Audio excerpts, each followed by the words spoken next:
کہ ابتلا کا یہ زمانہ بھی بہت کٹھن زمانہ تھا۔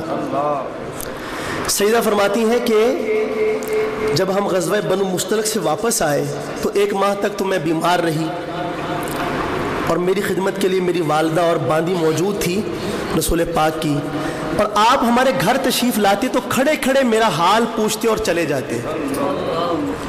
تو میں یہ بات سوچتی تھی کہ میرے سرتاج کا لہجہ مجھ سے بدلا سا ہے، نہ جانے کیا بات ہے، لیکن بیماری کی وجہ سے مجھے زیادہ اس پر غور کرنے کا موقع نہیں ملا۔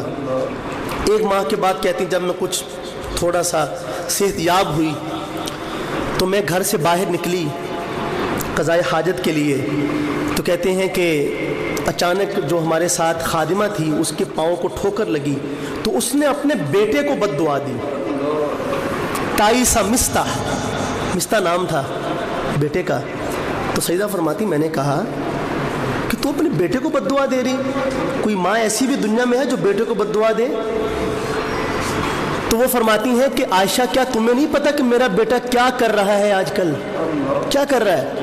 کہتی مجھے کوئی علم نہیں تھا، تو اس نے مجھے بتایا کہ تمہارے بارے میں مدینہ منورہ میں یہ افواہیں گردش میں ہیں اور تہمت اور بہتان لگائے جا رہے ہیں۔ تو سیدہ فرماتی ہیں کہ میرے تو پاؤں کے نیچے سے زمین نکل گئی اور میں بھول گئی کہ میں قضاء حاجت کے لیے جا رہی تھی۔ انہی پاؤں پہ واپس پلٹی رسول پاک گھر میں تشریف لائے تو میں نے عرض کیا کہ آقا میں اپنے ابا کے گھر جانا چاہتی ہوں۔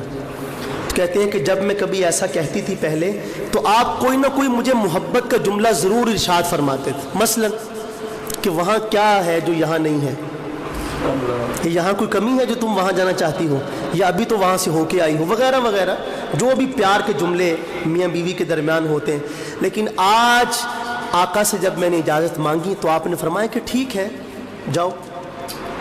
کہتی ہیں مجھے یوں لگا جیسے کسی نے میرا دل اپنی مٹھی میں لے لیا ہو۔ میں اپنے ابا کے گھر پہنچی تو یہاں صورتحال یہ تھی کہ میرے ابا، میری بہن، میری والدہ سب رو رہے ہیں، اور میں بھی جا کے ان رونے والوں میں شامل ہو گئی۔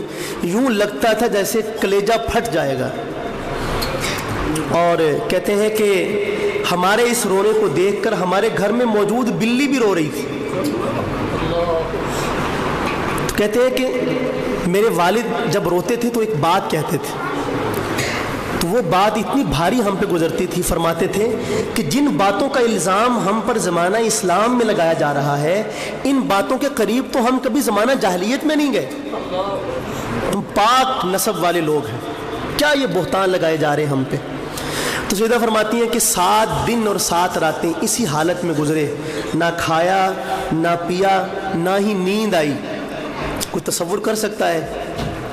نیند بھی نہیں آئی۔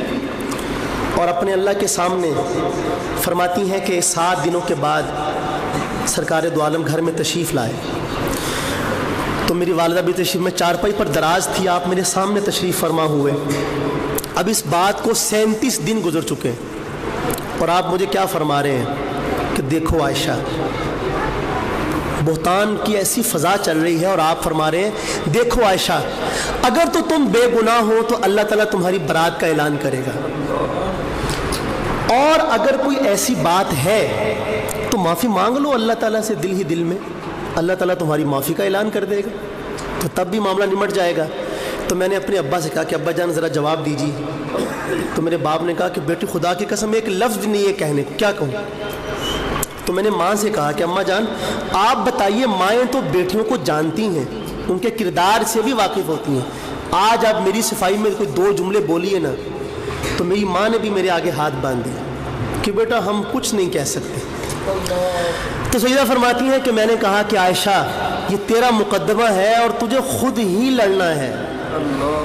تو میں نے کہا کہ اگر میں یہ کہوں کہ جو باتیں مجھ سے منسوب کی جا رہی ہیں وہ سب غلط اور جھوٹ ہیں، بہتان ہیں، تو آپ تینوں میں سے کوئی بھی میری بات پر یقین نہیں کرے گا، کیونکہ پروپیگنڈا ایسا چل رہا ہے باہر۔ اور اگر میں کہوں کہ جو باتیں مجھ سے منسوب کی جا رہی ہیں ہاں ٹھیک ہے ایسا ہوا ہے، تو جو بات جس کا وجود ہی نہیں میں وہ جھوٹ کیوں مانوں؟ تو فرماتی ہیں کہ میں تو اس اس غم کی گھڑی میں وہی کہتی ہوں جو ابو یوسف نے کہا تھا، اور کہتی ہیں شدت غم سے یوسف کے باپ کا نام بھی بھول گئی۔ ابو یوسف نے کہا تھا انما اشکو بثی وحزنی الی اللہ، میں اپنا مقدمہ اللہ کی عدالت میں دائر کرتی ہوں، وہاں سے انصاف ملے گا۔ تو سیدہ فرماتی کہ میں زیادہ یہی سوچتی تھی کہ میں نہ تو مصر کی یوسف ہوں کہ میرے لیے کوئی بچہ بولے، نہ ہی میں مریم ہوں کہ عیسیٰ علیہ السلام آ کے گواہی دے، میں تو ایک عام سی عورت ہوں۔ زیادہ سے زیادہ یہ ہوگا کہ اللہ کے نبی کو خواب میں بتایا جائے گا کہ آپ کی بیوی بے گناہ ہے، معصوم ہے، اس پر کوئی بہتان نہیں، لیکن اللہ تعالیٰ کچھ اور ہی فیصلہ فرما چکا تھا۔ کیا فیصلہ فرمایا اللہ تعالیٰ نے؟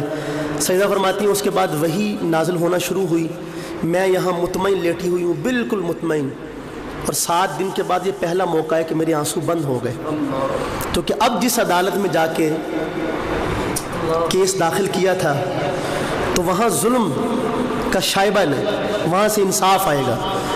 وہی نازل ہو رہی ہے اور میرے ابا جان کو میں نے دیکھا تو وہ یوں دم بخود کھڑے ہوئے ہیں کہ پتہ نہیں اب ہماری قسمت کا کیا فیصلہ آسمان سے آئے گا، کیا ہوگا، لیکن اللہ تعالیٰ نے فیصلہ کیا فرمایا۔ آخری شعر اور آپ حضرات سے اجازت۔